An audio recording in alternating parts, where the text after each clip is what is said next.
ನಮಸ್ಕಾರ. ನೀವ್ ನೋಡ್ತಾ ಇರೋ ನಿಮ್ಮ ಕನ್ನಡ ನ್ಯೂಸ್. ನಾನು ಪ್ರಿಯಾ. ಬಿಸಿಲಿಗೆ ಬಸವಳಿದು ಕಂಗಾಲಾಗಿ ಕುಳಿತಿದ್ದ ವೃದ್ಧ ದಂಪತಿಗೆ ಪೊಲೀಸ್ ಸಿಬ್ಬಂದಿ ಆಸರೆಯಾಗಿ ಮಾನವೀಯತೆ ಮೆರೆದ ಹೃದಯಸ್ಪರ್ಶಿ ಘಟನೆ ವಿಜಯಪುರ ಜಿಲ್ಲೆ ಬಸವನ ಬಾಗೇವಾಡಿ ಹೊರವಲಯದಲ್ಲಿ ಭಾನುವಾರ ಮಧ್ಯಾಹ್ನ ನಡೆದಿದೆ. ಬಸವನ ಬಾಗೇವಾಡಿ ಸಮೀಪದ ನಾಗೂರು ಗ್ರಾಮದಿಂದ ಕಾಯಿ ಪಲ್ಯ ಹಾಗೂ ಇತರ ಸಾಮಗ್ರಿ ಖರೀದಿಸಲು ವೃದ್ಧ ದಂಪತಿ ಬಸವನ ಬಾಗೇವಾಡಿಗೆ ಬಂದಿದ್ದರು. ಅಗತ್ಯ ವಸ್ತುಗಳನ್ನು ಖರೀದಿಸಿ ಗ್ರಾಮಕ್ಕೆ ಮರಳಲು ರಸ್ತೆ ಬದಿ ನಿಂತಿದ್ದ ದಂಪತಿ ಆಟೋಗಾಗಿ ಕಾಯುತ್ತಿದ್ದರು. ಇವರ ಅಶಕ್ತ ಸ್ಥಿತಿಯನ್ನು ಕಂಡು ಯಾವುದೇ ಆಟೋ ಅಥವಾ ವಾಹನ ನಿಲ್ಲಿಸದಿದ್ದಾಗ ವೃದ್ಧ ದಂಪತಿ ಕಂಗಾಲಾಗಿದ್ದರು.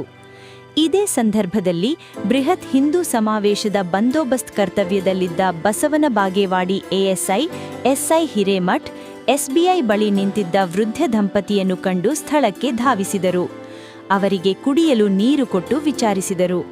ಒಬ್ಬ ಮಹಿಳೆ ಸಹಾಯದಿಂದ ಅಗತ್ಯ ಆರೈಕೆ ನೀಡಿ ಹತ್ತಿರದಲ್ಲೇ ಇದ್ದ ಆಟೋ ಕರೆಸಿ ದಂಪತಿಯನ್ನು ನಾಗೂರು ಗ್ರಾಮಕ್ಕೆ ಬಿಟ್ಟು ಬರುವಂತೆ ಹೇಳಿ ಆಟೋದವನಿಗ ಹಣ ನೀಡಿದರು.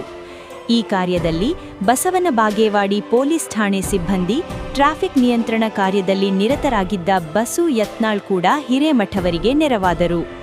ಸಕಾಲಕ್ಕೆ ನೆರವಾಗಿ ಕರ್ತವ್ಯದ ನಡುವೆಯೂ ಮಾನವೀಯತೆ ಮೆರೆದ ಎಎಸ್ಐ ಹಿರೇಮಠ್ ಹಾಗೂ ಸಿಬ್ಬಂದಿ ಕಳಕಳಿಗೆ ನೆರೆದವರೆಲ್ಲ ಮೆಚ್ಚುಗೆ ವ್ಯಕ್ತಪಡಿಸಿದರು.